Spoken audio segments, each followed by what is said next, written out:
I'm Miss Teague, a children's librarian at the San Antonio Public Library, and I'm so excited because today I have not one, but two books to share with you.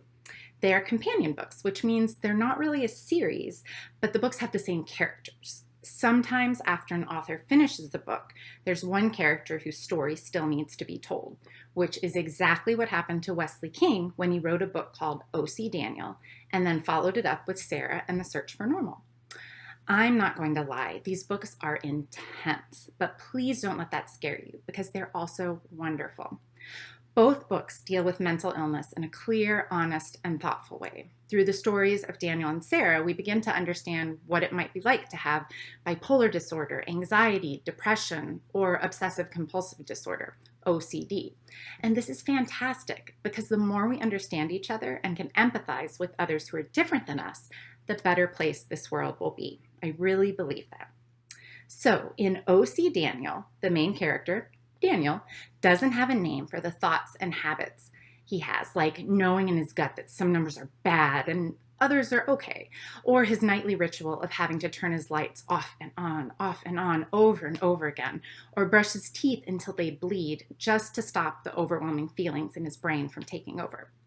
He meets Sarah, who recognizes something special and familiar in Daniel because she also struggles with her mental health. Sarah recruits Daniel to help her find her missing dad, and along the way, gently helps give Daniel a name for the way his brain works. More importantly, she helps him realize that he's so much more than just this one thing about him, and nudges him to take control of things by telling his parents what's going on. In a life where nothing feels in Daniel's control, he has the power to decide to ask for help. This leads us to our next book. The author, Wesley King, hadn't originally intended there to be another story, but Sarah was that character whose story just felt like it needed to be told. So, Sarah and the Search for Normal actually takes place before the events in OCDaniel. Sarah has a host of diagnoses, anxiety, depression, and bipolar disorder, and she's desperate to be normal. But what is normal anyway? She keeps a list of the things she needs to do to be normal based on her observations at school, like make a friend or go to a birthday party, stop eating weird sandwiches, stop taking her pills. Some of these things make her feel good and others not so good, which makes her wonder if being normal is all it's cracked up to be.